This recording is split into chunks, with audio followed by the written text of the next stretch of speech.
Hello, all of you vaingloriously wonderful people. It's Thursday, so it's time for one last GTA Online news video, bringing you all of the updates from the past week of the Rockstar Newswire in one shortish video. This week in GTA Online, the Buckingham Weaponized Conada is now available for purchase for roughly 3.4 million bucks. I don't have a video for it because I'm not buying it. I have enough weaponized helicopters that I never use. The new assault on Cayo Perico jobs are also available, which pit teams of attackers and defenders against each other in a glorified adversary mode.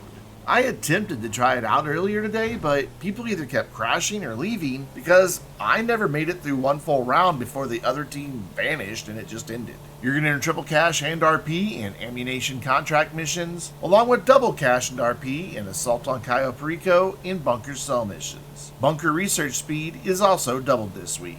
If you complete a bunker cell mission this week, you will unlock the Ammu-Nation baseball tee, and you can unlock the Atomic Rally Spec livery for the Maibatsu monstrosity by completing a gun running resupply mission and an Ammu-Nation contract. This week's premium race is Sonora Freeway, the time trial is Route 68, and the HSW time trial is East Vinewood.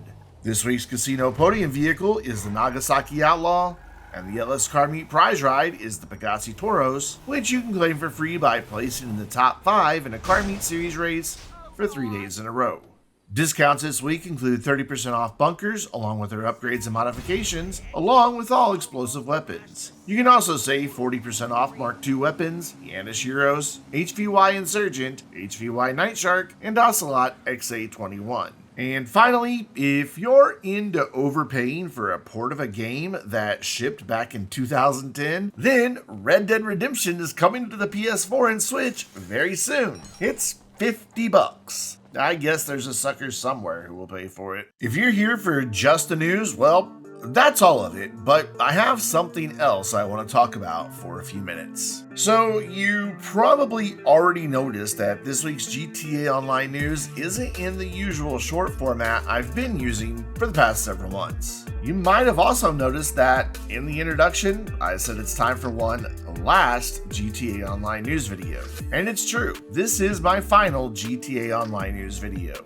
I will still have GTA Online content, including Will It Off-Road, G-Freds and racing videos, new vehicle showcases, guides and tutorials, along with any new DLC discussions and live streams. But it is time for my GTA Online news series to wrap up. You might be asking why I made this decision, and it's a good question. A lot of factors have led up to this, so I'm going to go through them all briefly.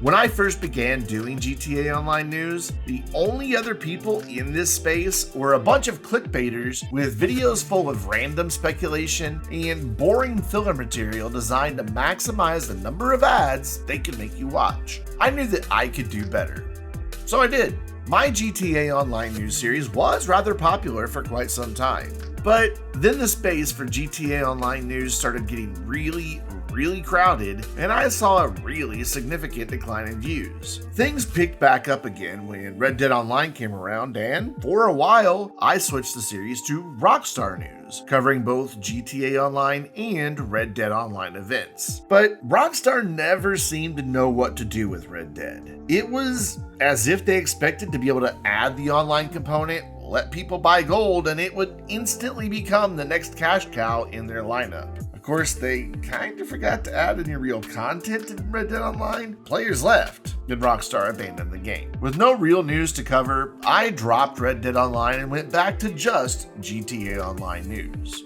Instead of giving up though, I pivoted to a new format and began bringing you GTA Online news in a short format here on YouTube and on TikTok. For a while, these shorts did exceptionally well, but then Rockstar decided to start sharing information about each event week a few days early, but they only shared it with a select handful of creators. I made numerous inquiries to Rockstar to be included in that group, but my requests fell on deaf ears. With my shorts coming out a day after numerous other outlets had already shared the news, my views once again dried up. But the lack of views is not the only reason I'm ending the series. When I first began, GTA Online was something I played daily.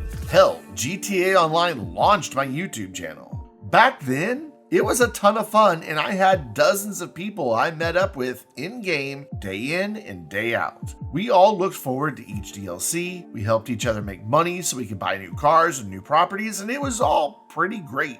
But over the years, Rockstar was infected by their parent company's greed. The quality and quantity of content and DLCs began a steady decline, while in-game prices steadily increased. It became clear that Rockstar was no longer interested in making great content with replayability that their fans would enjoy. They only wanted to sell shark cards. Each update introduced more and more bugs, most of them never getting fixed. On PC, it became virtually impossible to play for very long before a modder would come along and ruin the fun. Not only that, but when Rockstar first announced what players have dubbed the expanded and enhanced version of GTA Online, they mentioned it would be coming to PC. Yet here we are, a year and a half later, and Rockstar has not mentioned this update coming to PC beyond the original announcement newswire post. Beyond that, GTA Online just isn't much fun anymore. Rockstar kept dicking around with payouts, making it more difficult to earn money in-game while they kept raising prices. Friends have become tired of the grind and, one by one, stopped playing.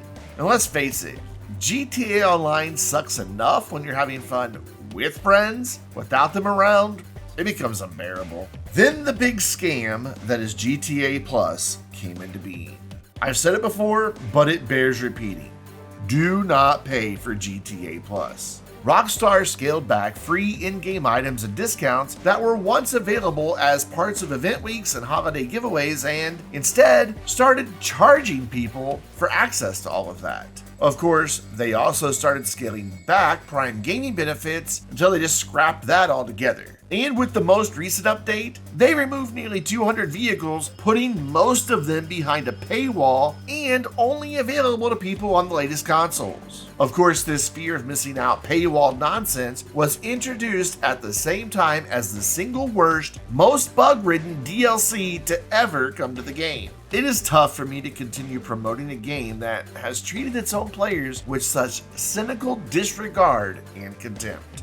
All of this has led to me not really playing the game anymore. I still get on when a new car comes out because I love collecting the cars. I mean, you've been looking at screenshots from my mini garages full of around 500 vehicles across 2 characters. But once I've customized my car and driven it for a while, there isn't any real reason to stick around and keep playing. There is still fun to be had when I can get a group of friends together, but those times are becoming more and more rare as time goes on. So, the lack of views combined with the current pathetic state of the game has led me to this, the final GTA Online news video. I hope you'll stick around for other GTA Online videos, as well as all the other great content I feature from a variety of different games. I'm not leaving YouTube, Twitch, or TikTok, so you'll still find a lot of that great Vainglorious gaming content you love. It just won't be GTA Online news. Thank you so much for all of your support over the years, and until next time, I'm Brandon, reminding you to stay vainglorious.